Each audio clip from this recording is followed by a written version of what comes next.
அண்மை செய்தி அன்புமணி காரின் முன்பு சென்று பாமக ஆதரவாளர்கள் திடீரென தீக்குளிக்க முயன்றதால் பரபரப்பு ஏற்பட்டிருக்கிறது. இது பற்றிய மேலும் விவரங்களை எமது செய்தியாளர் நௌஷத் விவரிக்க கேட்கலாம். வணக்கம் நௌஷத், விவரம். வணக்கம் ஜெயலட்சுமி.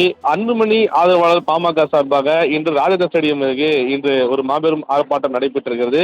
குறிப்பாக இடஒதுக்கீடு கோரி மற்றும் சாதிவாரி கணக்கு எடுக்க கோரியும் தொடர்ந்து இந்த ஆர்ப்பாட்டத்தை காலை 11 மணியிலிருந்து தொடங்கி இருக்கிறார்கள்.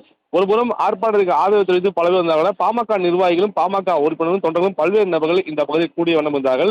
திடீரென்று அன்புமணி அதாவது மேடைக்கு பின்புறம் நிறுத்தி வைக்கப்பட்டிருக்கக்கூடிய அன்புமணி காரின் அருகே வந்த பாட்டாளி மக்கள் கட்சியின் குறிப்பாக திருவள்ளூர் மாவட்டம் சூரப்பட்டு பகுதியை சேர்ந்த முருகன் என்பவர் தன் வாற்றைக்கணி வைத்திருந்த பெட்ரோலை உடல் மீது ஊற்றி கொண்டு தீயை பற்ற முயன்றார். அருகில் இருக்கக்கூடிய நிர்வாகிகள் அவர் கையை பிடித்து மற்றும் காவல்துறையினர் உடனே ஓடி வந்து அந்த பகுதியுடைய அசம்பாவிதம் ஏற்படாத வண்ணம் தடுத்திருக்கிறார்கள். அந்த பெரும் பரபரப்பை ஏற்படுத்தியிருக்கிறது. ஏனென்றால் அவர் கோரிக்கை வைத்திருந்தால் ராமதாசும் அன்புமணியும் ஒன்றிணைய வேண்டும், கட்சி ஒன்றாக இருக்க வேண்டும், தேர்தலை ஒன்றாக சேர்ந்து எதிர்கொள்ள வேண்டும், பிளவுபட்ட கட்சி ஒன்றாக சேர்ந்து இருக்க வேண்டும் என்ற எண்ணத்தில் குறிப்பாக இந்த சம்பவத்தை அதாவது தீக்குளிக்க முயன்றதாக தகவலியா இருக்குது. இந்த போதிலும் கூட காவல்துறையினர் அவர் மீது தண்ணீரை ஊற்றி மற்றும் தொண்டர்களும் தண்ணீர் ஊற்றி அவரை உடனடியாக அருகில் இருக்கக்கூடிய காவல் நிலையத்துக்கு அழைத்து சென்றிருக்கிறார்கள்.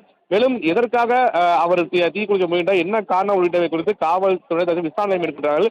அதன் காரணமாக தற்சமயம் அந்த மேடைக்கு பின்புறம் அந்த பகுதியில் பெரும் பரபரப்பு ஏற்பட்டது பார்க்க முடியுது. உடனே வந்த பாமக நிர்வாகிகளும் அன்புமணி காரின் மீது பட்டிருக்கக்கூடிய அந்த பெட்ரோலை தண்ணீர் ஊற்றி கழுவும் காட்சி நம்மளால் பார்க்க முடிகிறது. தனலட்சுமி, விவரங்களுக்கு நன்றி நௌஷாத்.